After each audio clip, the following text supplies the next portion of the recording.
시청자 여러분 안녕하십니까? BTV 주간 종합뉴스 시작합니다. 경기도가 광복 80주년을 맞아 경기 지역 독립운동가 80인을 선정해 발표했는데요. AI 기술로 복원된 그들의 발자취를 따라가 봤습니다. 박희분 기자가 보도합니다.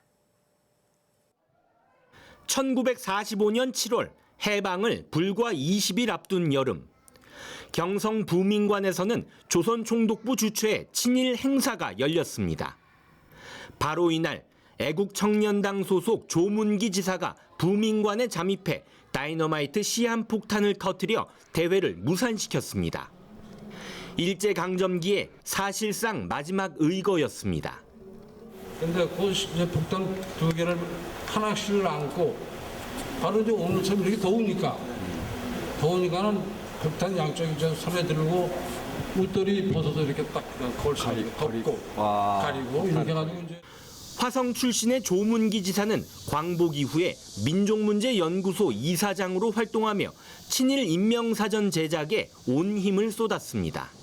내가 이제 후세에 진정한 독립은 이제 친일 청산이고 우리가 진정한 독립이 되기 위해선 남북통일이 되어야 한다라는 생각을 많이 가지신 것 같아요. 김세환 지사는 1919년 3.1운동 당시 민족대표 48인 가운데 한 명으로 수원 지역의 독립운동을 이끌었고 차병혁 지사는 화성 장안면에서 일어난 만세 시위를 주도했습니다. 항일 투쟁에는 여성 독립운동가도 참여했습니다. 연천군에서 태어난 소은명 선생은 3.1운동 1주년 기념 만세 시위에 참여해 일제에 체포됐는데 당시 만 14세의 나이였습니다. 지금까지 최연소 독립운동가로 알려져 있습니다. 모두 경기 지역의 독립유공자이자 일제강점기에 나라를 되찾기 위해 투쟁한 독립운동가들. AI 영상기술로 재현돼 당시의 기계를 전합니다. 경기도와 광복회 경기지부가 광복 80주년을 맞아 올해의 독립운동가로 선정한 80인입니다. 출신과 성별, 환경 등 배경은 다르지만 독립이라는 하나의 간절한 목표를 향해 인생을 내던진 순국선열과 애국지사들입니다.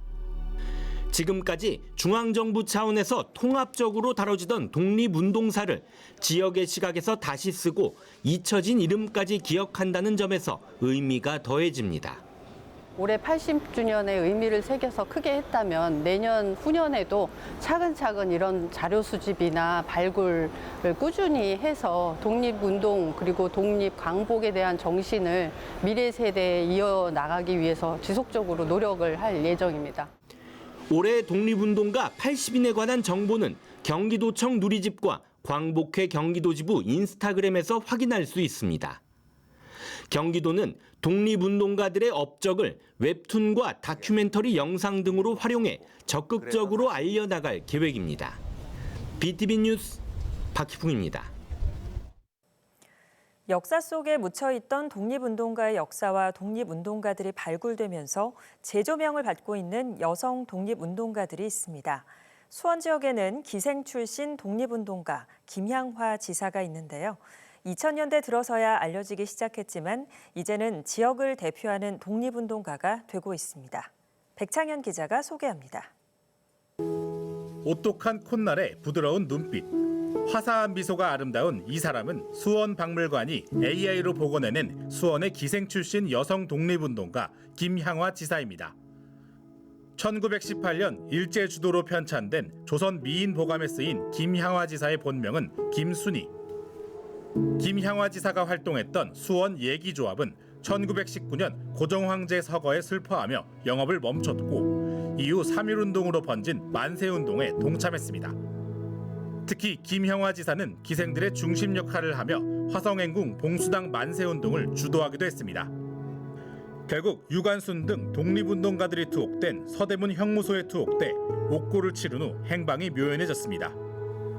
안타깝게도 김향화 지사에 대한 기록은 이후에 이어지지 않았고 지난 2008년 이동근 학예사의 연구로 발굴되기까지 깊이 잠들었습니다. 대부분의 독립운동가들이 사실은 또 남성들이 많았어요. 그러다 보니까 자연스럽게 여성 독립운동가들을 조명하지 못했는데 다행히 김형아 지사에 대한 연구가 이어지면서 수원에서 활동한 다른 여성 독립운동가들의 발굴도 계속 이어졌습니다. 2009년 김형아 지사는 대통령 표창을 받고 독립유공자로 인정받았습니다. 이어 학생 비밀결사인 구국민단 활동 중 옥고 후 사망한 이선경 지사는 2012년 건국훈장에 추서됐고, 역시 구국민단 활동을 하며 독립운동 자금을 지원한 차인재 지사도 2018년 건국훈장을 받는 등 추가 발굴이 이뤄졌습니다. 사실은 13분이라는 자랑스러운 독립운동가가 이제 만들어지게 됐습니다. 근데 만들어졌다기보단 찾아낸 거죠.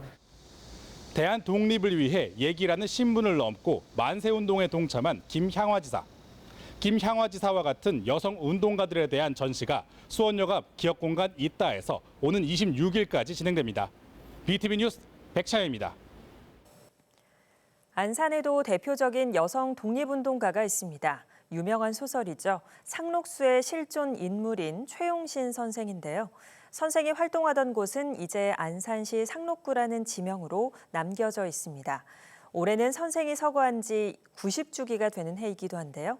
상록구 본호동에서 계몽운동을 펼쳤던 선생의 자취를 임세혁 기자가 따라가 봤습니다. 안산을 대표하는 역사 인물인 최용신 선생. 1909년 함경남도 태생으로 여성의 교육 기회가 많지 않았던 시기에 지금의 감리교 신학대학교인 협성여자신학교에서 근대 학문을 배운 지식인이었습니다. 일제치하에서 나라를 되찾는 길은 배움에 있다고 평소 믿어온 선생은 1931년 YMCA 농촌지도원으로 현재의 상록구 본호동인 생골마을로 내려와 계몽활동을 시작합니다. 문맹이었던 주민들에게 글을 가르치고 농업기술을 전파하며 애국심도 심어주었습니다. 그러던 선생은 4년 뒤인 1935년 향년 26세의 꽃다운 나이에 과로와 영양실조로 숨을 거두게 됩니다. 같은 해에 소설가 심훈이 최용신 선생의 이야기를 소설로 꾸며 발표한 작품이 교과서에도 실린 바 있는 명작 상록수입니다. 상록수 소설은 1935년 동아일보 개간 15주년을 기념해서 공모전을 하게 됐는데요. 당대에 유명했던 심훈이라는 시인이자 소설가가 공모전에 응모해서 당선되게 됐고요. 그 해부터 연재되게 되었습니다. 실제 인물이었던 최용신 선생의 이름을 살짝 바꾼 최영신으로 주인공이 등장하는데요. 남자 주인공으로는 박동혁이라는 인물이 등장합니다. 그 소설 내용은 두 사람의 애틋한 사랑과 농촌 계몽운동을 함께 일구는 그런 내용으로 연재되어 있습니다. 정부는 지난 1995년 최용신 선생이 국가의 독립과 발전에 기여한 공로를 인정해 건국훈장 애족장을 추서했습니다. 그리고 안산시는 2002년 지역을 2개구로 분구하면서 소설 상록수의 이름을 딴 지금의 상록구를 신설하기에 이릅니다. 이외에도 최용신 선생의 영향을 받은 이름은 곳곳에 붙여졌습니다. 본호동에 있는 4호선 전철역은 상록수역, 전철역 인근에는 용신로라고 불리는 도로가 있고 선생의 동상이 세워진 최용신 길도 조성돼 있습니다. 최용신 선생은 안산시를 대표하는 역사적 인물입니다. 상록구 명칭이 선생이 주인공으로 나오는 소설 상록수에서 유래된 것이고 상록구 곳곳에서 선생의 흔적을 만나볼 수 있습니다. 선생의 상록수 정신은 오늘날 이웃을 사랑하는 건강한 시민 정신을 이어온 위대한 힘이며 안산시의 훌륭한 자산입니다. 이렇듯 지역에 큰 자취를 남긴 선생을 기리고자 안산시는 지난 2007년 선생이 활동했던 생골 강습소가 있던 자리에 기념관을 건립해 운영하고 있습니다. 광복 80주년이자 최용신 선생 90주기를 맞아 이달 4일부터는 17일까지의 일정으로 4호선 상록수역 역사내에서 특별 기획 전시도 개최하고 있습니다. 전시 장소가 최용신 선생이 나왔던 소설 상록수와 동일한 이름의 역사 공간이라는 점에서 상징성이 있는 전시입니다. 선생의 생골마을에서의 활동에 관한 기록과 서거 이후의 상록수 정신이 예술 작품으로 이어진 흐름을 소개하고 있습니다. 많은 관람 부탁드립니다. 안산시는 앞으로도 최용신 선생과 관련한 다양한 전시와 교육 프로그램을 이어나간다는 계획입니다. 곳곳의 명칭에서부터 기념관 그리고 전시회까지 서거 이후 90년이 지났지만 선생의 삶과 정신은 지금도 선명히 기억되고 있습니다. BTV 뉴스 임세혁입니다. 일제강점기 독립운동가와 함께 다시 살펴봐야 할 역사가 바로 조선 말 의병의 역사입니다. 경기도가 지역 내 의병 역사를 다시 조사했는데 12만 명에 달하는 무명 의병의 활동이 발굴됐습니다. 기존에 알려진 것보다 20배나 많은 기록입니다. 백창현 기자가 전해드립니다. 경기도 광주시 역동. 지난 1908년 의병부대와 일본군의 교전이 펼쳐진 곳이지만 그 흔적은 찾을 수 없습니다. 치열했던 경안역 전투가 있었던 곳이지만 수년 전 설치된 이 안내판 외에는 자취를 찾기가 어렵습니다. 지역 주민도 이 잊혀진 의병에 대해서는 알지 못합니다. 요 동네가 무명의병 전투가 있었다고 했는데 혹시 보신 적 있으세요? 한 번도 본 적 없는 것 같아요. 이 동네에서는 그런 이야기 하시는 분들이 많이 없으세요? 네, 저는 살면서는 한 번도 본 적 없는 것 같아요. 대한 독립을 위해 목숨을 바쳤지만 그 이름조차 남기지 못하고 잊혀진 무명 의병들. 경기도가 이 무명 의병들을 다시 찾아내기 위한 연구 용역을 진행했는데 뜻밖의 결과가 나왔습니다. 경기도에서 기존 기록보다 7배가 많은 전투에 18배가 넘는 의병들이 참여하는 것으로 확인된 겁니다. 국내 의병에 관한 연구에 주로 참고되는 일제의 조선 폭도 토벌지에 따르면 도내 의병 전투 횟수는 105회, 참여자는 7천여 명. 하지만 연구 결과 783회의 전투에 12만 7천여 명이 참여했던 것으로 조사됐습니다. 이번 연구에서는 이들 무명 의병들의 전투가 이뤄졌던 기록이 추가로 확인됐습니다. 조선 폭도 토벌지 외에도 대한매일신보 등 국내 신문과 일본 신문, 재판 기록 등 국내외 50여 종의 문헌 자료를 모두 종합한 결과입니다. 연구 용역을 진행한 역사문화 콘텐츠 연구원 강진갑 원장은 이번 연구로 경기도가 의병운동의 중심지라는 것을 확인할 수 있었다고 말합니다. 정말 경기도가 치열하게 의병 전투가 벌어진 현장이라는 걸 확인했기 때문에 경기도의 독립운동사 사상에 경기도의 의병운동사, 의병전쟁사가 훨씬 더 부각이 될 수 있는, 또 우리가 집중적으로 관심을 가지고 앞으로 연구해야 될 대상임을 확인했다고 할 수 있습니다. 경기도는 연구 결과를 확인하고 자료를 공개할 예정입니다. 또 경기문화재단을 통해 무명의병 기념사업에도 착수할 계획입니다. 강진갑 원장은 이 연구를 시작으로 무명의병들의 당시 모습을 좀 더 세밀하게 복원하는 숙제가 남았다고 밝혔습니다. 지금 밝혀진 거는 언제 어디서 무슨 일이 있다는 정도만 밝혀진 거기 때문에 자료잖아요. 그래서 이것을 꿰는 이 자료들을 서로 연결해서 그 실상들을 정확하게 밝혀내야 하는 일이 앞으로 남은 과제예요. BTV 뉴스 백차혜입니다.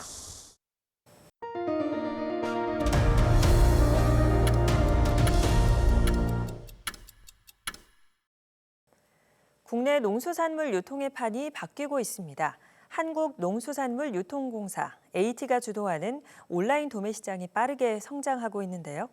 아침에 수확한 농산물이 그날 오후 소비자 손에 들어가는 시대. 박희분 기자가 보도합니다. 이른 아침 경북 상주의 한 복숭아 농장입니다. 아삭하면서 당도가 높은 품종인 경봉 수확이 한창입니다. 종이 포장을 벗겨내자 잘 익은 복숭아의 뽀얀 속살이 드러납니다. 농민의 손끝에서 정성스럽게 바구니로 옮겨집니다. 나무에서 오래 달려가지고 그만큼 영양가도 좋고 달달하기로, 그러니까는 이제 8월 중순께 가면은 빨리 우리가 따서 이제 그 온라인에 몰라붙여가지고. 수확한 복숭아는 곧장 농산물 산지 유통센터 APC로 이동합니다. 크기와 당도를 재고 선별해 박스에 담깁니다. 오늘 아침 농장에서 수확한 복숭아가 이곳 APC에 도착해 선별 작업을 거쳐 박스 포장이 모두 끝났습니다. 이제 온라인 주문 내역에 맞춰 배송이 시작됩니다. 경북 상주에서 수확한 복숭아는 반나절 만에 경기도 화성시의 한 마트에 도착해 진열대에 오릅니다. 주문부터 수령까지 모두 온라인 도매 시장에서 이루어졌습니다. 어제 저녁 때 발주를 해서요. 산지에서 아침에 작업을 해갖고 지금 출발해서 지금 도착을 한 겁니다. 그러니까 엄청 싱싱하죠. 무엇보다도 신선도가 강점입니다. 저희 소비자 같은 경우에는 직접 산지에서 이제 바로 되니까 믿을 수 있다. 그러니까 딱 봤을 때 싱싱하다. 그게 눈앞에 딱 보이니까. 지역에서 출하한 농산물은 보통 서울 가락시장 등 도매시장에 모였다가 다시 지역으로 분산되는 게 일반적이지만 온라인 도매시장을 이용하면 산지에서 바로 소매처로 이동합니다. 중간 경매 없이 가격과 물량이 실시간 공개되고 당일 출하에 당일 진열이 가능합니다. 이제 온라인 도매시장을 하면은 최소한 2단계 정도는 줄일 수 있지 않겠냐. 그러면은 소비자들도 좋은 품질을 싸게 드실 수 있는. 정부와 한국농수산식품유통공사 AT가 농수산물 유통구조 효율화를 위해 도입한 온라인 도매시장. 본격적으로 시행한 지난해 6,700억 원에 달하는 거래 실적을 냈고 올해는 1조 원 이상 실적이 날 것으로 예상하고 있습니다. 지난해 온라인 도매시장을 통해 유통비용은 감소한 반면 농가 수취가는 3.6% 상승했고 이를 통해 소비자 구매 금액이 5% 가까이 감소한 것으로 나타났습니다. 시장이 급성장하면서 이제는 시범사업 단계를 넘어 법제화 필요성도 제기되고 있습니다. 법제화가 돼 있지는 않습니다. 이 법이 앞으로 해야 되고 훌륭하다. 이게 시범적으로 한번 해볼 필요가 있다. 해서 지금 성공 단계에 이제 접어들으니까 정책이 있고 법이 있으면은 이 우리가 하고 있는 일을 더 전 국민에게 활성화가 할 수 있지 않습니까? AT는 산지 정보와 물류 시스템을 고도화해 더 빠르고 투명한 온라인 도매시장 거래를 확대해 나간다는 계획입니다. BTV 뉴스 박희붕입니다. 평택시는 유기동물 보호를 위해서 동물보호센터를 직접 운영하기로 했습니다. 유기동물을 보다 체계적으로 보호하고 입양도 활성화할 것으로 기대하고 있습니다. 또한 도심의 입양센터도 건립할 계획입니다. 배상민 기자입니다. 방진복을 입은 사양관리사가 보호실에 있는 강아지와 고양이를 돌봅니다. 수의사는 동물들의 건강 상태를 점검합니다. 한켠에선 입양을 위한 상담이 진행 중입니다. 평택시가 유기동물 보호 환경을 개선하고 입양 활성화를 위해 조성한 동물보호센터가 문을 열었습니다. 이 센터에서는 동물 보호뿐만 아니라 입양 그리고 우리 반려동물을 잘 키우기 위한 교육 프로그램 등 다양한 준비가 되어 있습니다. 앞으로 많은 이용을 통해서 사람과 반려동물이 함께하는 그런 평택시가 되기를 바랍니다. 동물보호센터는 건축비 59억 원, 진입도로 개설공사 10억, 총 69억 원이 투입됐습니다. 센터에는 동물보호실과 미용실, 동물병원, 교육실, 입양 상담실 등이 마련돼 180여 마리를 돌볼 수 있습니다. 1년 365일 직원들이 상주하며 동물들을 돌보고 응급 상황 시 전담 수의사가 바로 수술도 할 수 있습니다. 센터가 시 외곽에 있어 방문이 불편한 만큼 입양 활성화를 위한 대책도 추진합니다. 도심 지역에다가 입양 센터를 하나 설치를 해서 추가적으로 운영하면 좋겠다라고 이제 판단이 돼서 지금 이제 입양 센터 준비를 하고 있고요. 거기다가 추가적으로 저희가 이제 더 입양인데 이제 온라인으로도 지금 보실 수 있게 SNS라든지 저희가 이제 그 센터 마스코트 입양도 생각하고 있습니다. 입양 상담은 화요일부터 토요일까지 운영합니다. BTV 뉴스 배상민입니다.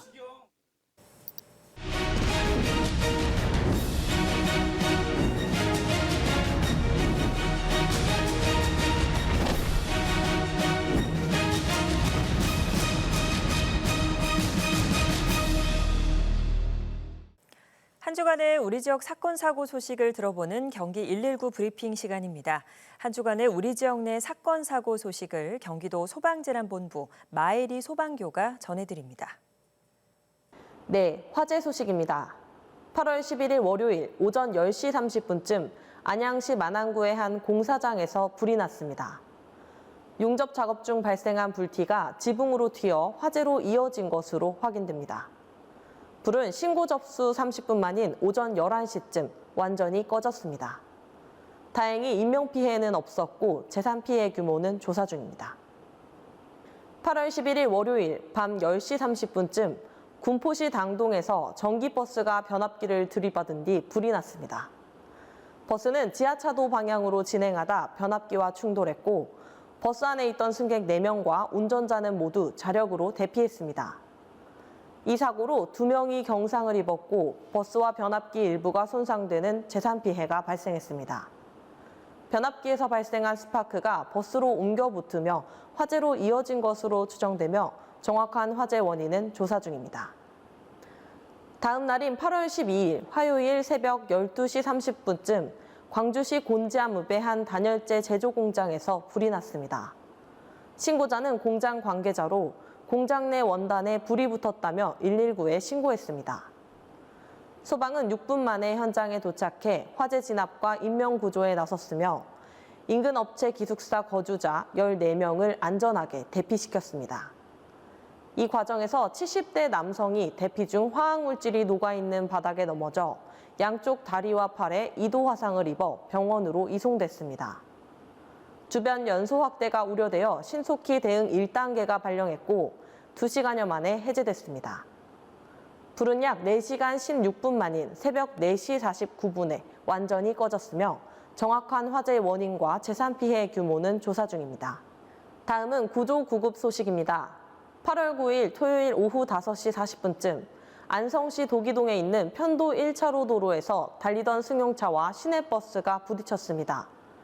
이 사고로 승용차 운전자 30대 러시아 국적 남성 1명이 숨지고 버스기사, 승객 등 3명이 다쳐 병원으로 옮겨졌습니다. 어떤 차량이 중앙선을 침범해서 사고가 났는지 정확한 사고 경위는 조사 중입니다. 8월 12일 화요일 새벽 12시 49분쯤 하남시 가미동 위례대로 터널 인근에서 버스와 승용차가 충돌하는 사고가 발생했습니다. 위례 방향으로 달리던 승용차가 중앙선을 넘어 서울 방향으로 달리던 버스와 정면으로 부딪힌 건데요. 이 사고로 승용차 운전자 30대 남성이 숨지고 버스 운전기사 60대 남성이 다쳐 인근 병원으로 이송됐습니다. 최근 버스 교통사고가 잇따르고 있습니다. 버스 운행 시에는 주기적인 휴식으로 피로를 줄이고 충분한 전방 주시와 안전거리 확보를 생활화해야 합니다. 승용차 운전자 또한 대형차의 긴 제동거리와 사각지대를 인식하고 급 차선 변경이나 무리한 진입을 피하는 운전 습관이 필요합니다. 안전한 도로 주행 문화를 만들기 위해서는 우리 모두의 노력이 필요합니다. 고맙습니다. 이상으로 BTV 주간 종합뉴스를 마칩니다. BTV 주간 종합뉴스는 홈페이지를 통해 다시 보실 수 있습니다. 시청해주신 여러분 고맙습니다.